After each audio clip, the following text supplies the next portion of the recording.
Salut tout le monde, j'espère que vous allez bien. On se retrouve dans une nouvelle vidéo. Dans cette vidéo, la deuxième de la série sur le végétarisme, je vais vous parler un petit peu de mon expérience et de tout le déroulement en fait de comment je suis devenue végétarienne. Et je pense que ça vous donnera des idées sur si vous êtes dans cette démarche, comment faire, quoi faire,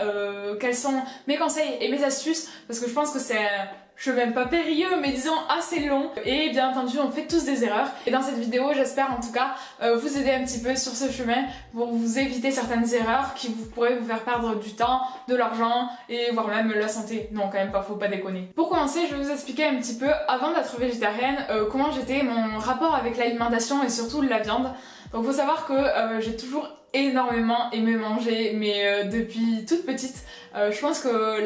la nourriture c'est la première passion de ma vie en fait. Dès toute petite en fait j'ai toujours aimé et je me souviens que je réclamais tout le temps à manger à ma mère, même de ce qu'elle me disait en tout cas de quand j'étais bébé, c'était tout le temps en permanence, j'étais une morte de faim alors que j'étais une goulue quoi, j'étais insatiable. Et c'est vrai que de ce côté là, ça s'est pas perdu en grandissant, d'ailleurs ça se voit je pense à mes joues, hein mes joues bien rebondies. J'ai toujours aimé manger et quand en grandissant j'ai découvert la viande et surtout la viande rouge, là ça a été l'amour fou. Tous les jours j'avais mon morceau de viande et j'en avais quasiment à tous les repas sauf le petit déjeuner parce que le petit déjeuner c'est sucré et c'est sacré. Mais après c'est vrai que tous les autres repas j'avais toujours de la viande et en assez grosse quantité, enfin assez grosse, vous m'avez compris quoi, un peu plus quand même que ce que je devrais manger. C'est vrai que si j'avais pas de viande dans mon assiette, je me sentais pas rassasiée, je sentais que j'étais plus fatiguée, il y avait quelque chose qui me manquait, j'avais vraiment cette envie, ce besoin en fait de manger de la viande et surtout de la viande rouge parce qu'après la viande blanche, bon j'aimais ça mais bon franchement comparé au goût, à l'odeur, à tout ce que vous voulez de la viande rouge, la viande blanche, c'était nul à côté. Je me souviens que par exemple quand on faisait des barbecues ou le magret de canard, c'était bon. Enfin, j'adorais vraiment ça. J'étais capable de me manger un magret entier avec le gras, tout ce que vous voulez. J'étais vraiment une sorte de limite de carnivore. Vraiment, la viande, c'était vraiment toute ma vie. Après, j'ai eu la chance quand même d'avoir une alimentation plutôt équilibré dans l'ensemble puisque je mangeais énormément de légumes, j'ai toujours adoré les légumes et ce qui fait que quand même heureusement je me dis si j'étais devenue végétarienne et que j'aimais pas les légumes j'aurais été mal barrée. Ce qui fait que ça compensait un petit peu mais bon voilà je mangeais quand même toujours trop de viande. Ce qui fait que quand même j'ai eu quelques kilos en trop, surtout que j'étais pas non plus en surpoids ou obèse mais j'ai toujours eu 3-4 kilos en trop quand j'étais petite et même en grandissant je les ai toujours gardés. Après je pense que c'est pas dû uniquement à la viande, je pense aussi c'est parce que je mangeais trop de gâteaux faits maison parce que je mangeais pas tellement en fait de Nutella, de tout ce que vous voulez. Vraiment des gâteaux parce qu'à la maison on faisait souvent des gâteaux, des pâtisseries, des crêpes, tout ce que vous voulez. Alors bien entendu c'était fait maison, ça n'empêche que j'en mangeais beaucoup trop parce que j'ai jamais su m'arrêter avec la nourriture et que dès que j'ai quelque chose de bon devant moi je peux pas m'empêcher de le manger jusqu'à qu'il y en ait plus. Tu sais que la viande ça a toujours fait partie de mon alimentation depuis toute petite et c'était vraiment pour moi à l'époque ça me paraissait impensable de devenir végétarienne et d'ailleurs je n'avais même pas idée de ce que c'était le végétarisme et de qu'est-ce que ça pouvait bien être et qui étaient ces drôles de personnes quand même qui ne mangeaient pas de la viande hein. Clairement j'étais dans cet esprit là. Puis en troisième quand même ma meilleure amie qui a décidé d'arrêter de la viande, puis je lui demandais mais pourquoi tu fais ça, enfin c'est n'importe quoi et tout, et puis mais comment tu vas faire pour manger tout ça, tu vas pas avoir faim. Elle me dit mais non et tout ça, puis t'as pas vu les reportages et tout ça, enfin tout ça, moi ça me fait trop peur, par exemple comment ils ont fait le foie gras ou ce genre de choses. Et puis depuis petite j'ai toujours été curieuse, et puis je les ai regardés ces reportages, je me suis documentée, j'ai regardé sur YouTube, et comme je crois dans tout ce que je fais, dès qu'il y a un sujet qui m'intéresse, il faut que j'apprenne tout ce qui est possible et inimaginable sur le sujet. Et donc j'ai commencé à me documenter, à voir un petit peu qu'est-ce que c'était le végétarisme, les notions de spécisme, savoir un petit peu oui les protéines et tout ça mais on les remplace comment, ou ah mais après et comment on fait ça, et comment ça a été élevé, et comment c'est fait ça, et comment c'est tué, et comment et pourquoi et voilà, et toutes ces questions qui ont commencé à fuser et je me suis énormément documentée à certaines recherches scientifiques et tout ça, je m'appuyais sur énormément de documents en recroisant les informations pour vraiment, parce que j'avais vraiment que ça, qu'une idée en tête, c'est surtout ne pas me planter et vraiment savoir tout du sujet pour avoir une vision globale et non pas juste partielle et juste me lancer là-dedans sans vraiment trop savoir. Et ce qui fait que ça m'a aidé à aussi prendre du recul un peu sur tout ça et pour me dire bon d'accord, telle est la situation, qu'est-ce que tu fais maintenant? Et puis après, il y a eu surtout, maintenant quand je voyais cette viande à chaque fois, je pense que c'est l'image la plus saisissante que j'ai eue, c'est j'imaginais mon chat mort, et puis je me dis mais tu manges le chat quoi, non, pourquoi tu ferais une différence entre manger par exemple du canard et manger du chien, ou manger du chat, ou du lapin, ou tout ce que vous voulez, enfin, ça revient au même, enfin, c'est la même chose, ça reste des animaux, ça reste des êtres vivants. Pourquoi tu fais ça? Et puis après il y a toutes les questions éthiques bien entendu qui sont venues, et puis j'ai commencé à réfléchir, donc bien entendu ça s'est pas fait. Un jour je me suis pas dit, oh, paf, je deviens végétarienne, j'arrête la viande, c'est fini, genre stop. Bien entendu que non, ça s'est pas du tout passé comme ça et ça a pris de longs mois déjà de recherche et puis après tout le chemin en fait que ça a fait, il faut du temps et moi c'est le temps que ça m'a pris en tout cas pour vraiment réaliser et avoir une prise de conscience de me dire je peux plus manger de la viande, c'est plus possible parce que je me vois manger un cadavre, vraiment me voir manger la viande, je considère ça maintenant comme un cadavre et ce qui fait que ça m'a un peu dégoûtée, mais pas dans le sens où ça m'a dégoûtée et à chaque fois j'ai une répulsion d'horreur dès que je vois de la viande, pas du tout, au contraire, parce que je pense que j'ai une vision beaucoup plus saine de cette vision-là de l'alimentation maintenant et c'est vraiment chouette parce que je sais qu'il y en a certains qui ont vraiment un dégoût de la viande. Moi c'est pas le cas. Ce qui fait que petit à petit déjà j'ai supprimé la viande blanche parce que c'est ce que j'aimais le moins.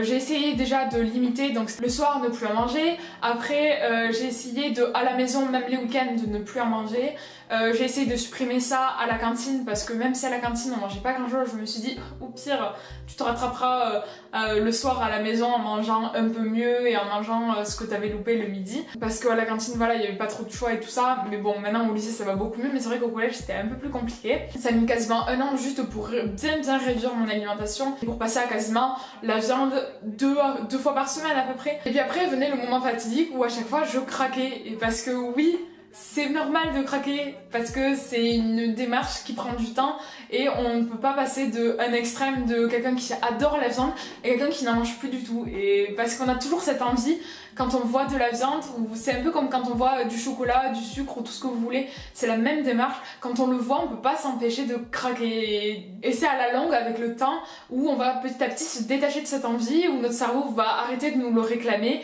et il faut juste accepter, c'est normal de craquer. J'ai craqué un nombre incalculable de fois quand on faisait par exemple des barbecues l'été, ou parce qu'il y avait du magret, ou parce qu'on mangeait du cassoulet par exemple parce que je viens du sud de la France et parce que c'est le plat de ma région. C'était normal, c'était pas grave et je me souviens que j'ai jamais eu cette culpabilité et il faut vraiment se détacher de cette culpabilité parce que c'est vraiment celle qui vous pourrit votre démarche. C'est l'alimentation, c'est pas parce que vous craquez que ça va devenir grave. Faut se rappeler que voilà, on est une goutte dans l'océan et que c'est pas grave si on fait une entorse, ça va pas nous tuer. Et quand par exemple j'allais encore chez les autres, que j'allais au restaurant ou que par exemple j'allais surtout chez mes grands-parents et mes arrêt-grands-parents, ou que j'allais au repas de Noël et tout ça, là bien entendu je mangeais de la viande et du poisson parce que je leur avais pas encore annoncé et puis j'essayais d'être encore conciliante et d'assez flexible parce que je voulais pas embêter les autres, c'était surtout ma grande peur, d'être jugée aussi quand même parce que c'est quand même une certaine pression. Alors à la maison c'était pas grave parce que ils ont l'habitude de mes démarches un peu, voilà, bon, ils me laissent faire et c'est génial ça aussi que ma mère ait eu cette ouverture d'esprit de me laisser faire, de me croire. Après bien entendu je l'ai rassurée parce que je lui ai montré que j'étais bien documentée, que je suis allée faire une prise de sang pour vérifier déjà avant que tout allait bien et que après voir si tout allait bien, et j'en fais régulièrement pour voir si tout va bien, et je pense que c'est la logique d'ailleurs dans toutes les démarches, surtout alimentaires que vous faites. Faites des prises de sang avant, pendant, après, parce que je pense que c'est le plus important et je pense qu'on devrait tous en faire, déjà pour voir si vous avez des taux normaux, si vous n'avez pas des carences. Alors bien entendu on s'en rend compte et on réalise quand on est végétarien ou quand on fait un changement, et on est beaucoup plus vigilant sur ce genre de choses, alors que même quand on est omnivore, ça veut pas dire que vous êtes omnivore, que vous avez forcément une bonne santé et que vous avez forcément une bonne alimentation. C'est des choses complètement séparées. On peut être végétarien et avoir une alimentation complètement dégueulasse, enfin vraiment manger quelque chose de vraiment pas sain, et au contraire être omnivore et avoir une alimentation très saine, ou au contraire très dégueulasse, c'est pareil, ça revient au même. Et il faut juste faire des prises de sang régulièrement, une fois par an, mais vraiment c'est un conseil que je donne, et surtout pour rassurer vos proches, pour soi, de se rassurer, de se dire qu'on va dans la bonne direction, qu'on fait pas trop d'erreurs et qu'on ne fait pas une grosse connerie. Donc après, pour continuer mon histoire, oui, l'année dernière, à peu près en juillet-août aussi, j'ai décidé de ne plus faire aucune impasse. Mes grands-parents étaient déjà au courant que je devenais végétarienne, même si à chaque fois ils essayaient de me refiler de la viande et que je disais non et que je répétais dizaines de fois. Maintenant toute mon alimentation au niveau de la viande, je l'avais complètement injectée, j'avais déjà tout remplacé maintenant par des protéines végétales, j'avais vraiment bien tout équilibré et je me suis dit maintenant stop, quand tu vas chez tes grands-parents, quand tu vas ailleurs, quand tu vas au restaurant, tu manges végétarien. Point, c'est tout. À la ligne. Et j'ai commencé à le dire à mes grands-parents, alors bien entendu c'était plus ou moins compliqué à chaque fois parce qu'ils le savaient, mais bon, pareil pour mes arrière-grands-parents, encore plus quand c'était par exemple pour Noël. Réussi à se débrouiller toujours, c'est pareil, même quand on va au restaurant. Maintenant on a la chance quand même d'avoir de plus en plus de restaurants qui proposent toujours une option végétarienne ou une salade ou n'importe quoi, alors ça m'empêche pas de me régaler, de passer un bon moment et ça me détache aussi de me dire oh mince tu fais une entorse, oh là là, tu fais une culpabilité, blablabla et tout le tralala qui vient avec. À part en Chine où là je voulais vraiment pas déranger les gens et je pense que ça aurait été peut-être un peu compliqué et tout ça, alors que j'ai été bête parce qu'avec le recul ils ont une grosse communauté bouddhiste qui est végétarienne, ce qui fait qu'ils sont habitués à des gens qui ne mangent pas de viande, etc. Bon, voilà, c'était un peu bête de ma part, mais je voulais vraiment pas déranger les gens parce que j'allais chez eux, je les connaissais pas, c'est pas comme si c'était ma famille. À part ces 15 jours, je n'ai plus touché la viande depuis plus d'1 an et je suis très fière de moi parce que voilà, ça a été un gros changement, ça a pris quasiment 2-3 ans. Voilà, ça a pris du temps, mais je suis très fière de moi et maintenant surtout, ce dont je suis le plus fière, que quand je vois de la viande, je ressens plus ce besoin, je ressens pas cette envie dès que je ressens par exemple, dès que je sens l'odeur du barbecue, dès que je vois la viande. Alors après, c'est pas du dégoût, mais c'est juste de l'indifférence en fait. J'ai juste plus d'attache en fait. J'ai juste, quand je vois de la viande, ben ok d'accord c'est un aliment pour les autres, mais moi je suis très contente de manger tout le reste. Et ça c'est juste